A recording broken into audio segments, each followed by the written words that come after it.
Irmãos, abram comigo, por favor, em Colossenses, capítulo 1.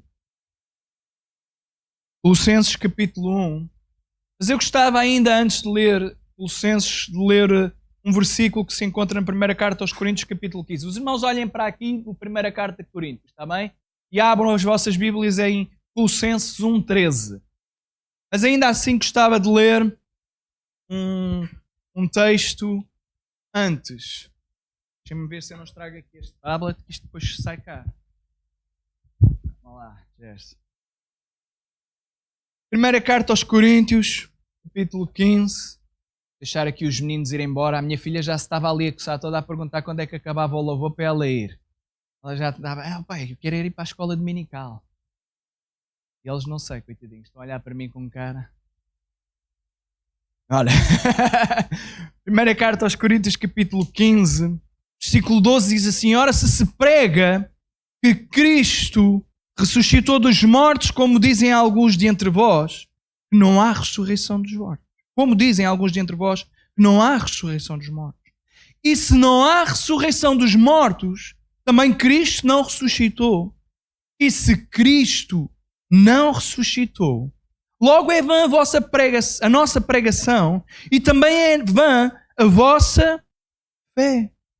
E assim somos também considerados como falsas testemunhas de Deus, pois testificamos de Deus que ressuscitou a Cristo, ao qual, porém, não ressuscitou. Se na verdade os mortos não ressuscitam. Porque se os mortos não ressuscitam, também Cristo não ressuscitou. E se Cristo não ressuscitou, é vã a vossa fé e ainda permaneceis nos vossos pecados. E também os que dormiram em Cristo estão perdidos. Se esperando em Cristo, só nesta vida, somos os mais miseráveis de todos. Não sei se os irmãos já pensaram nisto. Mas se Cristo não tivesse ressuscitado, a nossa vida era de facto vã, como Paulo afirma. E nós podemos pensar, mas pastor, viver uma vida fazendo o bem ou tentando encaminhar-nos na lei ou nos propósitos de Deus, na obediência do Senhor, seria esta uma vida vã só porque Cristo não ressuscitou? E o apóstolo Paulo categoricamente diz: não só era vã, como qualquer um de nós seria o mais miserável ser humano. Porque não importa o quão bom, ou quão bem, ou quantas coisas boas nós fizéssemos, porque nada disto nos aproveitaria se não houvesse ressurreição dos mortos. Seríamos miseráveis, porque estaríamos vivendo apenas para esta vida, única e exclusivamente por uma ilusão. Algo que não era real. Ou até diz, então, se não há ressurreição, vamos fazer como alguns dizem: comamos e bebamos porque amanhã morreremos. Se é verdade que nós amanhã morreremos, no futuro, porque nós e ao homem está destinado a morrer uma só vez. Alguns na história tiveram, se foram as exceções que confirmam a regra, não é? Morreram mais do que uma vez, porque foram ressuscitados. Mas esses provam também que a ressurreição é real. E é importante nós não perdermos de vista aquilo que é a ressurreição e os efeitos da ressurreição, porque é Cristo e a sua morte que nos salva, mas a ressurreição é o clamor da eternidade em eternidade, que clama que Jesus é vitorioso em todas as circunstâncias da nossa vida e que nós podemos confiar na sua palavra e que este tempo aqui é apenas o tempo aqui. O irmão já pensou? Esta sexta-feira tive a oportunidade de estar em mais um funeral.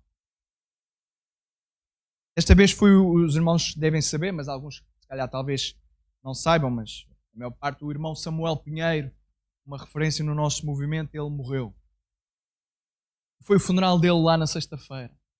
Estiveram lá, bem, estava lá tanta gente. Ele nem dava para entrar, eu nem entrei. Tanta gente que havia. E o que é interessante, irmão, e eu estava ali e sempre nos funerais vem sempre isto à minha vida. Porque os funerais, nós podemos dizer, nenhum funeral é uma celebração. Para cá. O funeral é um lugar onde as pessoas estão por respeito, por amor à pessoa que ali estava, mas na maior parte dos casos, não é? Por respeito, por honrar o legado e a memória de uma pessoa que serviu a Deus e serviu a Deus até ao fim da sua vida. E aqui o Samuel Pinheiro foi mesmo literalmente. Até ao fim. Em tudo. Deixou o bom cheiro de Cristo. Como ele tantas vezes dizia, o melhor de tudo é crer em Cristo. Foi assim que ele viveu a vida. Mas estava lá a pensar, porque os funerais têm aquela carga emotiva e olhando a família, os olhos inchados do choro, da perda, da dor. Ele era claramente um dos pilares também da família. Claramente notava-se pela forma como a família tanto estava ali a sofrer. Mas eu estava a pensar, se não houvesse ressurreição, isto era um drama bem maior. Porque eu estava a imaginar se agora a história fosse toda... Era uma invenção. Os irmãos já imaginaram se a ressurreição fosse uma invenção? Como ficaria a nossa fé? Deixaria de existir. Mas nós sabemos que não é uma invenção, porque sabemos que Jesus Cristo, ao terceiro dia, Ele ressuscitou e proclamou: eu venci a morte. E no dia em que termina aqui, começamos nós na eternidade, para toda a eternidade com o nosso Deus. Amém? E não podemos perder o foco disso, porque aquilo que eu gostava de pregar, já só tenho 2 horas, estava a contar com 3, já só tenho 2 horas para pregar. Ninguém se ri porque estão com medo que seja verdade, não é? É verdade mesmo, são 2 horas que eu vou pregar. Pelo menos a pregação dava para 2, mas eu não vou pregar 2 horas. Os irmãos podem dizer aleluia. Amém, não, aleluia. Irmãos, aquilo que eu gostava, se o irmão não ficar com mais nada desta tarde, não fique com o seguinte. A razão pela qual o crente suporta o sofrimento é porque sabe que existe ressurreição. Porque de outra forma nós não tínhamos maneira de explicar porque é que nós precisamos sofrer. Esta é uma pregação que eu sei que os irmãos não vão dizer muitas améns. Porque é uma pregação que ninguém gosta de ouvir. E a pregação é assim, o resumo. Do já o resumo. Para que se o irmão adormecer, pelo menos fica já com o resumo. Fica já com o recap. E o resumo é aquilo que Jesus prometeu e aquilo que o cristão pode esperar desta vida é sofrimento. É isto que você pode esperar. Mas esta não é uma visão fatalista da fé. Esta é a visão crua, dura da realidade daquilo que Deus prometeu para aqueles que o queriam seguir e obedecer-lhe até ao fim. Sofrimento. Mas saber que no final nós vamos herdar aquilo que é o melhor, que é a vida eterna. Então nós temos que ter presente que a ressurreição é real, porque Cristo, Ele é real. Amém? Primeiro capítulo, Colossenses, capítulo 1, versículo 13, diz assim: o qual, está a falar de Jesus, nos tirou da potestade das trevas e nos transportou para o reino do Filho do seu amor, em quem temos a redenção pelo seu sangue, a saber, a remissão dos pecados. O qual é a imagem do Deus invisível, o primogênito de toda a criação. Este versículo é uma coisa fenomenal. Irmãos, aquilo que esta carta está a fazer é falar acerca da imagem. E esta expressão de que Cristo é a imagem do Deus invisível, e depois diz que é o primogênito de toda a criação, que depois é utilizado aqui por uma seita que os irmãos conhecem muito bem, dizendo, olha, se ele é o primogênito, é o primeiro a ser criado. Mas não é isto que está a dizer, porque aqui fala da pré-existência. Ele é o primogênito no sentido em que ele é o primeiro e o criador e dominador de toda a criação. Porque é isto que Jesus é. Agora vejam, Jesus ele é a imagem do Deus invisível. Este versículo transporta-nos para Gênesis. Porque o homem é feito à imagem e semelhança de quem, meus amados? E aqui está a proclamar que Jesus é a imagem do Deus. E a ideia que aqui Paulo quer trazer aos leitores é para se recordarem de que nós fomos feitos à imagem e semelhança de Deus. Mas nós falhamos. Até cá. nós falhamos. Antes de Paulo dizer que Jesus é a imagem do Deus invisível, ele disse que foi ele que nos tirou das potestades das trevas e nos transportou para o reino do Filho do seu amor, em quem temos a redenção pelo seu sangue, a saber, a remissão dos... Aquilo que Paulo quer apresentar é, irmãos, lembrem-se que nós fomos criados à imagem e semelhança de Deus, mas o pecado entrou e reinou. E nós falhamos, não porque não fomos criados como deve ser, mas falhamos na representação da imagem de Deus. E agora está aqui o Filho, que é a representação perfeita do Deus invisível, e agora está a falar da nova criação. E o que é que isto interessa? Bem, em primeiro lugar, interessa tudo porque está escrito e é a palavra do Senhor. Mas a segunda razão é esta. Porque nele foram criadas todas as... Estamos a falar de Gênesis. Nele foram criadas todas as coisas que há nos céus e na terra, visíveis e invisíveis, sejam tronos, sejam dominações, sejam principados, sejam potestades. Tudo foi criado por ele e para... Isto é o Jesus a quem você adora, irmão. Tudo foi criado para ele e para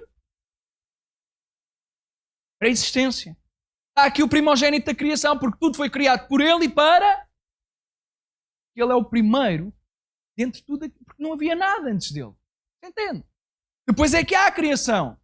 Jesus não foi criado, Jesus é pré-existente porque ele é Deus. Ele é a imagem perfeita do Deus invisível e aqui apela para que nós entendamos a sua pré-existência, porque foi ele que deu à existência tudo aquilo que existe. Tudo o que há.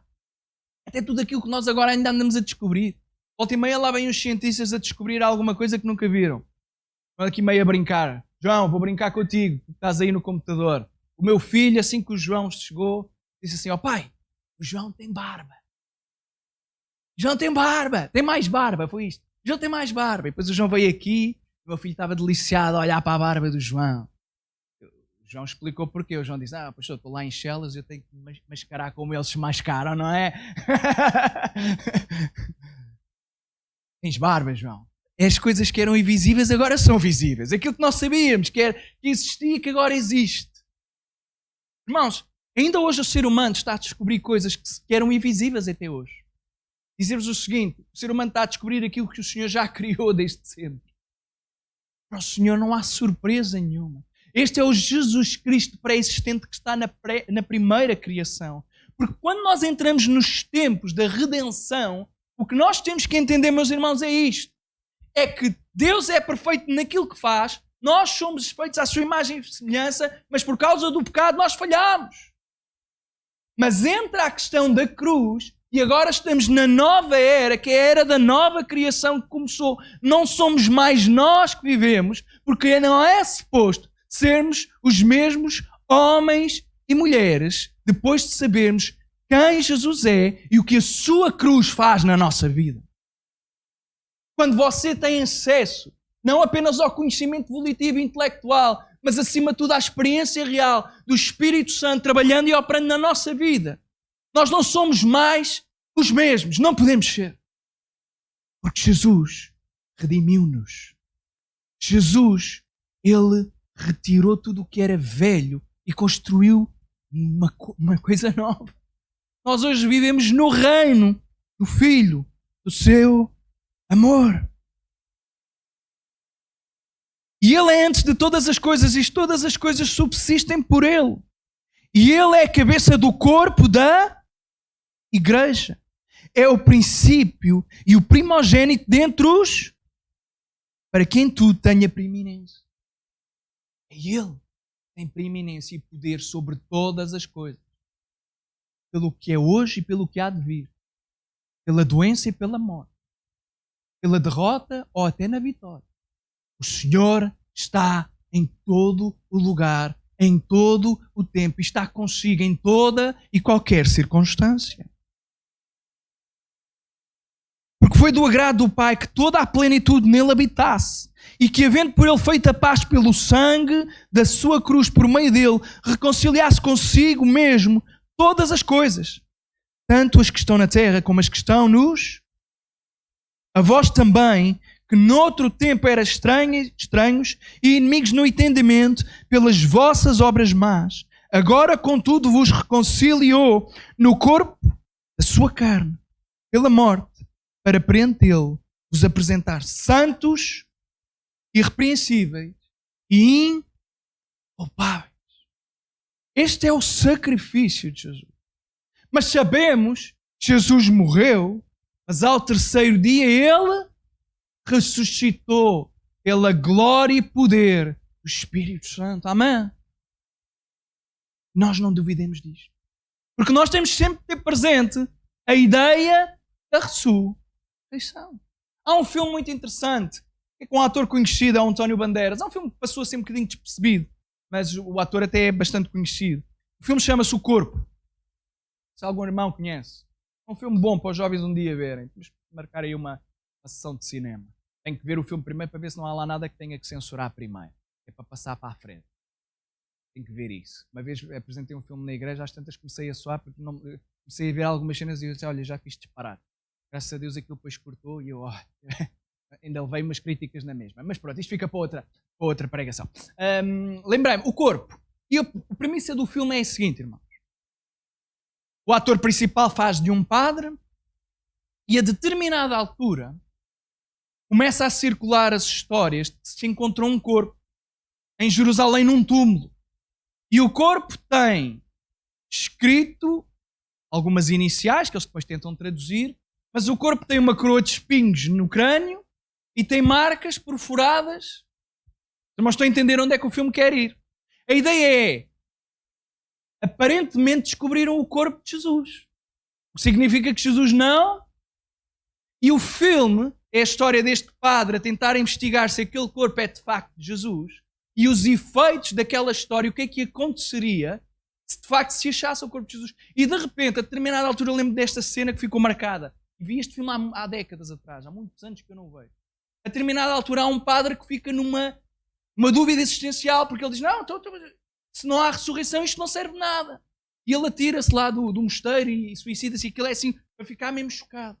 A determinada altura, já agora resumindo o filme, os irmãos vejam na mesma porque vale a pena, o filme termina com a certeza absoluta que o corpo que lá está não é de Jesus e termina com o seguinte versículo: bem-aventurados aqueles que não viram, mas creram. Porque o filme depois, às tantas, percebe-se que aquilo não era o corpo de Jesus, era um corpo, como tanta gente que foi crucificada e tinha aquilo era no fundo o corpo de um seguidor de Jesus. A ideia era esta do filme. Mas, irmãos, quando eu lembro-me de ver aquele filme e depois estávamos a debater, porque às tantas, vou ser honestos, nós olhávamos e estávamos quase todos em angústia. Porque começámos a pensar, e se isto fosse verdade? E se agora acontecesse a história e começassem a dizer que era o corpo de Jesus? Porque o filme está feito para chocar. Irmãos, dizer-vos o seguinte, graças a Deus, porque nós vamos adquirindo maturidade. Se fosse hoje, eu tenho a certeza absoluta, ainda hoje tenho que aconteça, e venha ao que vier, eu sei que Jesus ressuscitou, não tenho dúvidas nenhumas. Porque Ele é real. Ele está na nossa vida. Ele comunica connosco. E Paulo falou na carta aos Coríntios, se a ressurreição de Cristo não aconteceu, então somos os mais miseráveis dos homens. Ele não está a dizer que nós somos miseráveis por sofrer por causa do Evangelho. Ele estava a dizer que nós seríamos miseráveis porque não havia a ressurreição. E como os irmãos repararam, fala acerca da glória, da proeminência, do poder de Jesus, mas depois fala acerca da morte e do sofrimento de Jesus. O irmão tem reparado nisso, neste texto? Versículo 23 diz, na verdade permanecerdes fundados e firmes na fé e não vos moverdes da esperança do... Então nós não nos podemos mover da esperança do Evangelho, e a esperança que o Evangelho traz é saber que no dia em que este corpo cessar de respirar aqui, eu começarei uma nova vida eterna com o meu Deus a quem eu tanto amo. Irmãos, nós estamos ansiosos, o Gerson orava por isso, eu espero que nós estejamos ansiosos por ver Jesus. Porque é isso mesmo que deve ser a nossa vida cristã. Nós passamos um tempo aqui porque temos uma missão, mas nós sabemos que a ressurreição, ela é real. E esta é a nossa expectativa. Esta é a nossa esperança. Então não nos podemos mover da esperança do Evangelho que temos ouvido, o qual foi pregado a toda a criatura que há debaixo do céu e do qual eu, Paulo, estou feito.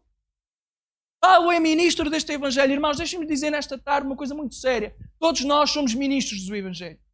Não no sentido literal, todos trabalharmos a tempo inteiro para a igreja, mas todos temos a responsabilidade de ser ministros do Evangelho, porque é a coisa mais importante que nós temos. Você tem uma responsabilidade, eu tenho uma responsabilidade, cada um de nós tem uma responsabilidade de ministrar o Evangelho àquele que ainda não conhece.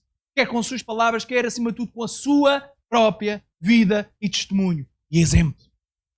Nós somos ministro. Versículo 24, com o qual eu quero terminar. Porque é este o meu foco. Regozijo-me agora no que padeço por vós e na minha carne, cumpro o resto das aflições pelo seu corpo, que é a... Vou terminar com isto.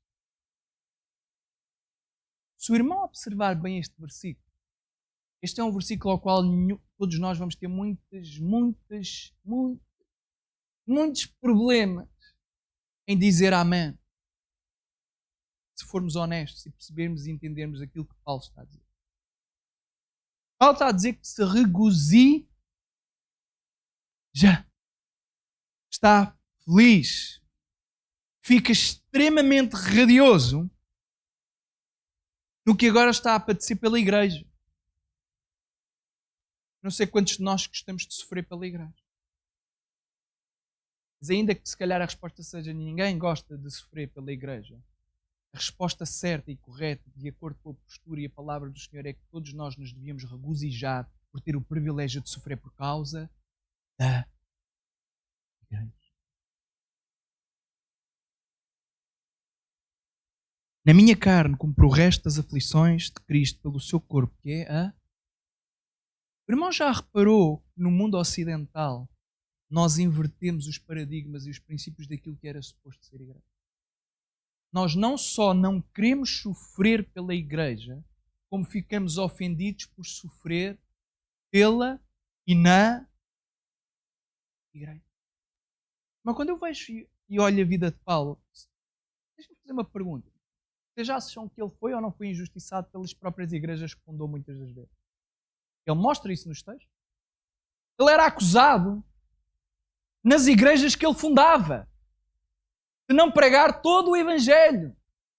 A ideia é, Paulo, tu cantas bem. Nós estamos a falar disto aqui em Gálatas, quando estamos aqui durante as quartas-feiras e também lá em Orem às quintas. E nós vamos estudando as cartas, não apenas de Gálatas, mas aquilo que vemos é acusação atrás da acusação.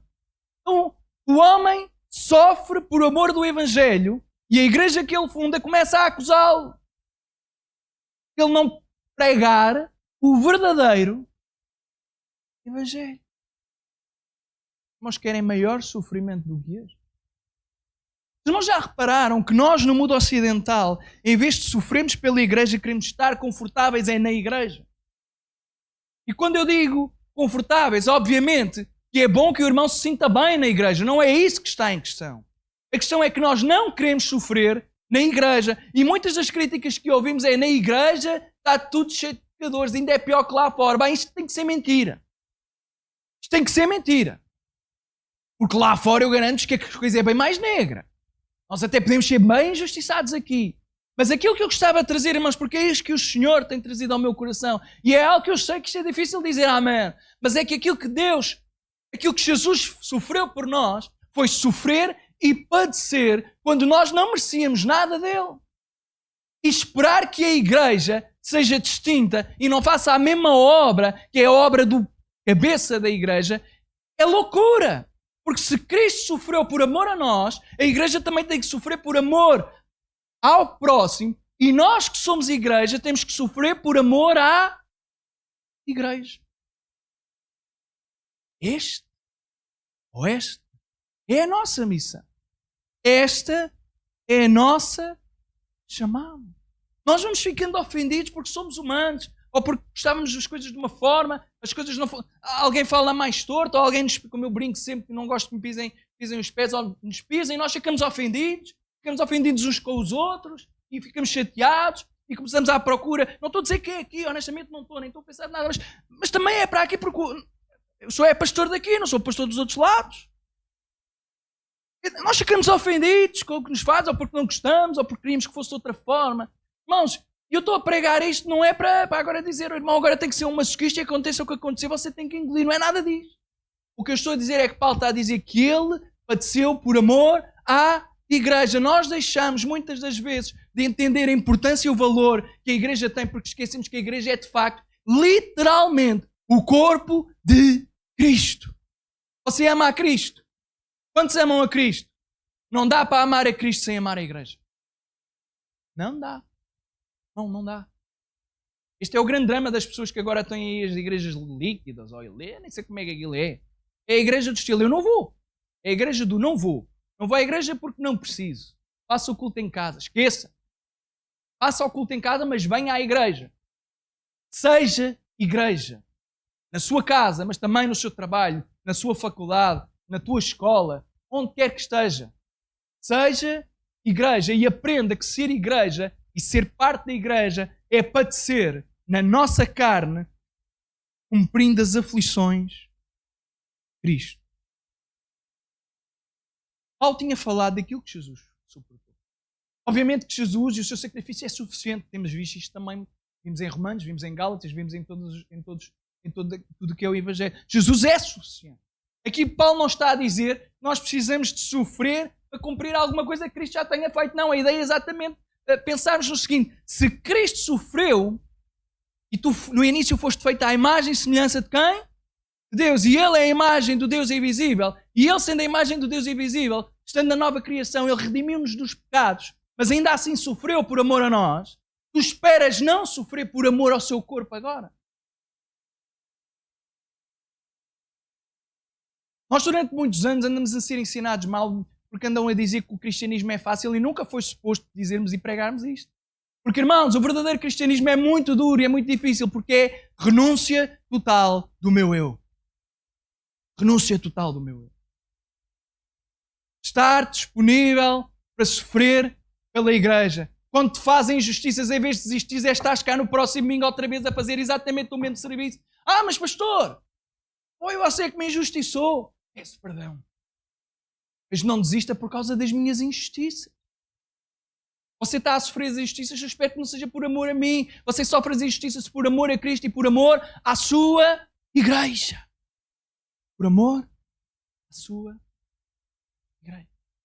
E nós só podemos alcançar isto quando entendemos claramente que o sacrifício de Jesus, ele é para a nossa salvação, mas nós hoje vivemos na era da nova criação, no sentido em que nós somos regenerados, santificados, justificados. Nós nascemos de novo.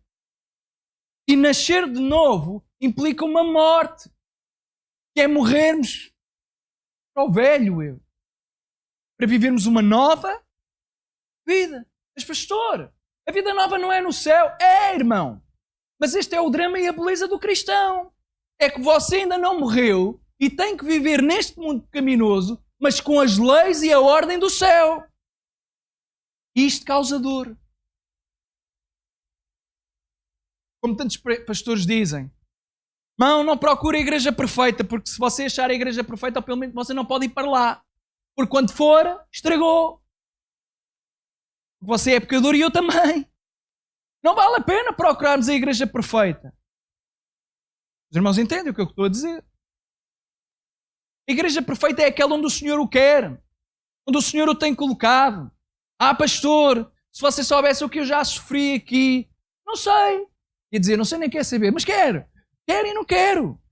Quero porque não. O que é que adianta, irmão? O que é que eu posso fazer para apagar o passado? Nada.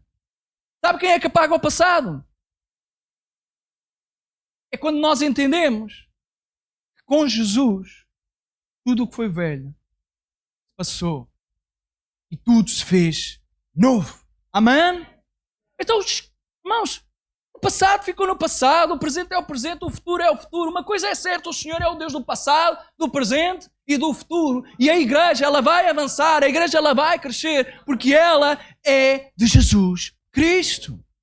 Então, sofrer pela igreja não é a pregação da moda, mas é a pregação que nunca saiu da moda de Jesus. Porque é esta a vontade de Cristo. Pastor, a vontade de Cristo é que nós soframos. Irmão, a vontade de Cristo é que você se salve.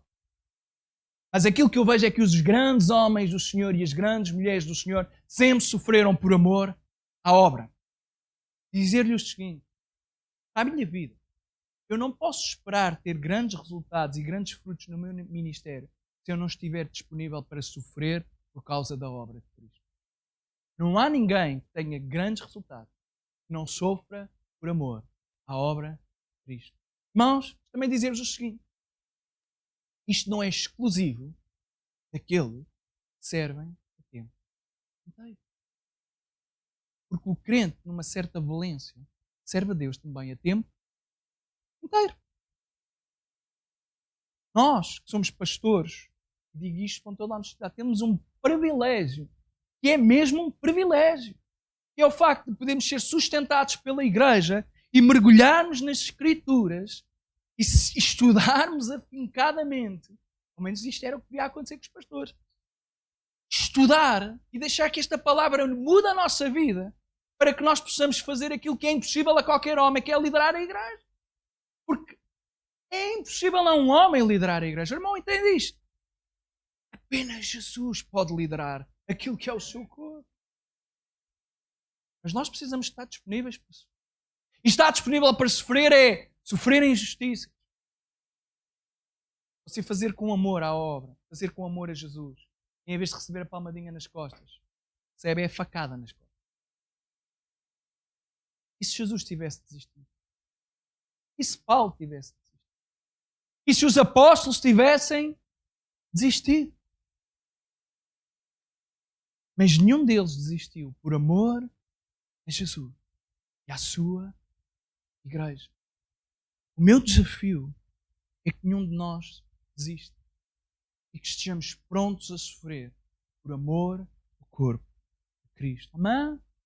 Irmãos, nós vamos passar para a parte da ceia. Falamos de sofrimento e agora vamos tomar a ceia em memorial de um sofrimento. Um sofrimento que Jesus fez por cada um de nós. Amém? Enquanto os membros do ministério vão avançando. Irmãos, nós temos um privilégio maravilhoso. Maravilhoso. O nosso privilégio é servirmos a Deus. O nosso privilégio é sermos a sua igreja. E porque somos a sua igreja, sofremos pela sua igreja. Que Deus nos ajude. Porque quando eu olho para a vida de Paulo, eu vejo um homem que não fala apenas. Você lê a história de Paulo. Você acha que Paulo era só de falar e não fazer? Ou Paulo falava daquilo que fazia, literalmente? O homem sofreu ou não sofreu? Quando nós lemos Atos é uma coisa impressionante. Nós vemos a conversão, vemos a mudança radical de paradigma dele, mas depois vemos a história dele. E quando lemos Atos com olhos de ler, meus irmãos, aquilo é uma história de vida muito dura.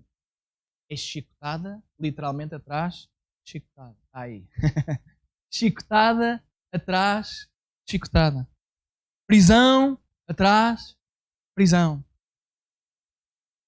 A determinada altura na história, os irmãos se lembram, Paulo, porque é cidadão romano, apela para César. Irmão, lembra-se? E o homem diz assim: ó Paulo, o que tu foste fazer é porque se tu não apelasses para César, eu libertava-te já agora. A determinada altura há isto. Está lá com festa, olha, e festa diz: olha, se não tivesses apelado para César, estavas solto. Mas porque apelaste para César, tens que ir. E ele vai e o barco naufraga. E nós podemos pensar: mas o que é isto? Mas porquê que ele apelou para César? Mas a verdade é que o Senhor tinha dito uns versículos antes: olha, convém-te ires a Roma. Não convinha a ele, ó Paulo. Porque para ir para Roma significava que ele tinha que continuar preso. E o homem diz-lhe assim: se tu não tivesses apelado para César, tu estavas solto. E o Paulo não move 1 milímetro da sua postura.